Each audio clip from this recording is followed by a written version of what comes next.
আসসালামু আলাইকুম। এইচএসসি 2026 সালের পরীক্ষার্থীরা, তোমাদের মনে আছে নিশ্চয়ই যে সপ্তাহখানেক আগে আমি একটা ভিডিও রেডি করেছিলাম ইমেইল লেখার নিয়ম নিয়ে। অর্থাৎ ইংরেজিতে ইমেইল একটা মাত্র ফরম্যাট শিখিয়ে দেবো, তুমি যে কোনো ইমেইল লিখতে পারবে ওই একই ফরম্যাট ইউজ করে।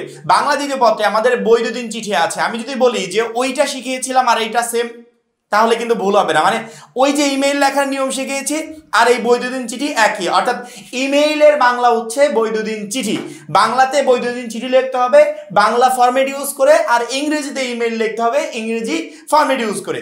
একই, কোনো তারতম্য হবে না। সেক্ষেত্রে একটা শিক্ষার্থী চাইলে সহজে বৈদ্যুতিন চিঠি লেখার নিয়মটা কমপ্লিট করে পরীক্ষার হলে যেতে পারে। বাই চান্স কোনো ক্রমে তোমার যদি টপিকের বাইরে পড়ে যায়, যেগুলো তুমি পড়ে আসছো সেখান থেকে কমন আসে নাই, তারপরে তুমি এত সুন্দর করে গুছিয়ে লিখতে পারবে যে শিক্ষক এক নাম্বারও কাটতে পারবে না। অর্থাৎ পুরো নাম্বারটা তুমি গেইন করতে পারবে। এবং শুধুমাত্র ইমেইল না, আমাদের রাইটিং পার্টের যতগুলো ফরম্যাট আছে প্রত্যেকটারই পিডিএফ কপি আমাদের 310 টাকার কোর্সে প্লাস অল সাবজেক্টের সাজেশন আমরা যা যা তোমাদেরকে দিতে চেয়েছি সবকিছু ওই কোর্সে দেওয়া আছে মাত্র 310 টাকায়। যারা এখনো আমাদের এইচএসসি 26 টার্গেটে প্লাস কোর্সে যুক্ত হন নাই, খুবই দ্রুত করো, কারণ কি একটা মাত্র কোর্সে এই অ্যানালাইসিস করা সকল সাবজেক্টের সাজেশন সকল গ্রুপের পিডিএফ আকারে পাচ্ছ। সেই সাথে বিগত বছরগুলোর বোর্ড এমসিকিউ উত্তর সহ পাচ্ছ পিডিএফ আকারে। পাঠ্য বইয়ের সকল চ্যাপ্টার অ্যানালাইসিস করা জ্ঞানমূলক ও অনুধাবনমূলক প্রশ্ন উত্তর পাচ্ছ পিডিএফ আকারে। লিখিত অংশে শর্টকাট টেকনিক থাকবে পিডিএফ আকারে, গ্রামার অংশে শর্টকাট টেকনিক থাকবে পিডিএফ আকারে। সেই সাথে পড়াশোনার রুটিন প্লাস এ প্লাস গাইডলাইন সবকিছু থাকবে এই একটা মাত্র কোর্সে। যারা এখনো কোর্সে যুক্ত হও নাই, উপরে আমাদের যে নাম্বারটা দেওয়া আছে এই নাম্বারে 310 টাকা সেন্ড মানি করে এই নাম্বারে হোয়াটসঅ্যাপে আমাকে জানাবে ভাই সেন্ড মানি করেছি, সাথে সাথে তোমাকে গ্রুপে যুক্ত করে নিব। তখন থেকে তোমার এই প্লাস প্রস্তুতি শুরু হয়ে যাবে। আজকে আমি তোমাদের বৈদ্যুতিন চিঠি লেখার একবারে সহজ যে নিয়মটা আছে সেই নিয়মটা তোমাদেরকে শিখিয়ে দেবো। আশা করি বৈদ্যুতিন চিঠি একটাও পরীক্ষার হলে পড়ে যেতে হবে না, না পড়ে গেলেও তুমি সুন্দর প্রসেসে লিখে আসতে পারবে। এই মুহূর্তে স্ক্রিনে দেখতে পাচ্ছ আমি একটা বৈদ্যুতিন চিঠিকে তোমাদের সামনে উপস্থাপন করছি। এইটা দিয়ে আমি বুঝিয়ে দিব যে বৈদ্যুতিন চিঠি আসলে কিভাবে লিখতে হয়। প্রথমত আমরা সাধারণত যেভাবে ইমেইল লিখি, মানে ইংরেজিতে ইমেইল লিখি, সেম প্রসেসে আমাদেরকে বৈদ্যুতিন চিঠির ফরম্যাটটা সাজাতে হবে। প্রথমত দেখো এখানে 4টা ঘর। বৈদ্যুতিন চিঠি লেখার সময় তোমাকে এই 4টা অপশন ঘরের মাধ্যমে প্রথমত লিখে নিতে হবে, পরবর্তীতে বৈদ্যুতিন চিঠিটা শুরু করতে হবে।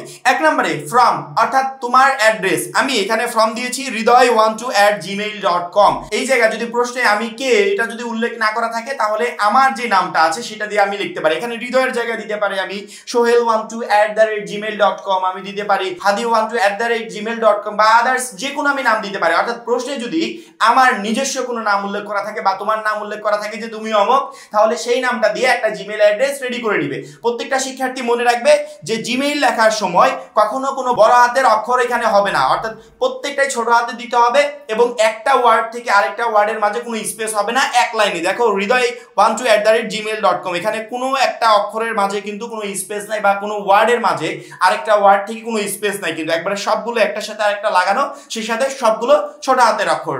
যদি কেউ বড় হাতের অক্ষর লেখো বা স্পেস লেখো তাহলে জিমেইল আইডিটা ভুল হবে এবং শিক্ষক নাম্বার কেটে দিবে। ফ্রম হচ্ছে তোমার জিমেইল আইডি, তুমি তোমার জিমেইল আইডিটা দিবে। যদি পরীক্ষার হলে প্রশ্নে কোনো নাম উল্লেখ করা থাকে তুমি অমক, তাহলে ওই নাম দিয়ে একটা জিমেইল আইডি রেডি করে দিবে। টু হচ্ছে তোমার ফ্রেন্ড, যদি ফ্রেন্ডের কাছে জিমেইলটা পাঠাও তাহলে ফ্রেন্ডের জিমেইলটা হবে। যদি অন্যান্য কোনো রিলেটিভের কাছে পাঠাও তাহলে তার জিমেইল আইডিটা দিবে। যদি প্রশ্নে কোনো নাম উল্লেখ করা থাকে যে তোমার বন্ধু অমক বা তুমি অমকের কাছে এই বৈদ্যুতিন চিঠিটা পাঠাবে, তাহলে তার নাম উল্লেখ করে একটা জিমেইল আইডি রেডি করে নিবে। রেডি করা একদমই সহজ, শুধুমাত্র তার নামটা বসিয়ে 123@gmail.com দিলেই হয়ে যাবে ইনশাআল্লাহ। পরবর্তীতে সিসি, এখানে কোনো কিছু লিখতে হবে না, এই ঘরটা তোমাকে ফাঁকা রেখে দিতে হবে। 4 নাম্বার সাবজেক্ট, এখানে অবশ্যই তোমাকে সাবজেক্ট লিখতে হবে।